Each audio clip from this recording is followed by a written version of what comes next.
You take a child, they're 6 years old, 7 years old, and you beat them viciously, right? For something, right? Rasulullah SAW never beat a child. Never hit a child. Anas bin Malik told us this. And Anas bin Malik lived in the house with Rasulullah SAW for 10 years. Lived in the house with him. He said Rasulullah SAW never said uff to me, and he didn't allow his family to either. All right?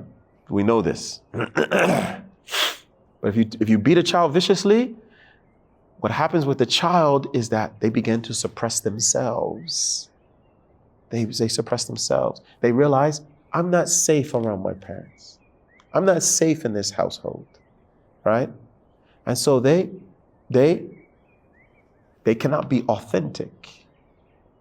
And what happens when you suppress yourself, you begin later on in life, many times, this is where autoimmune disease comes from. Autoimmune disease. Because when you suppress yourself, you're suppressing all of the systems connected to yourself. You're suppressing your immune system. You're suppressing your nervous system. You're suppressing your emotional system, right? You're suppressing all of these different systems, your hormonal systems.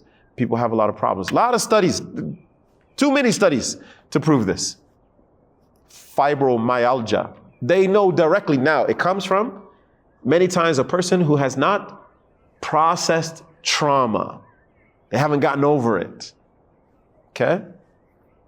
So the first thing that the person has to do is they have to recognize, okay, there was a psychological injury. This was the part I forgot to tell you.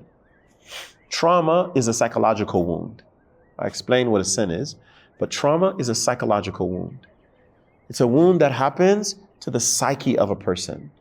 All right, so you have to think of a physical wound. A physical wound, if you cut someone, right, it needs attention, right? It needs attention. You have to go to the doctor. He has to give you stitches. He has to put a bandage on it. He has to give you antibiotic, right? He has to, it's all this work that has to go into it. And when it heals, until it heals.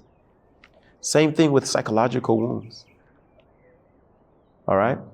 A psychological wound will keep coming up demanding to be healed. It will keep coming up. It will keep coming back. All right? You be driving, you begin thinking about it. And then you try to get rid of it. You try to push it to the side. You know what I mean? But it's the reason why it keeps coming up, just like this wound right here. It's going to give you pain, or it's going to become infected, pus, right? Or it's going to bleed or something to let you know, hey, I need attention here. I need attention. The psyche does the same thing. Same exact thing.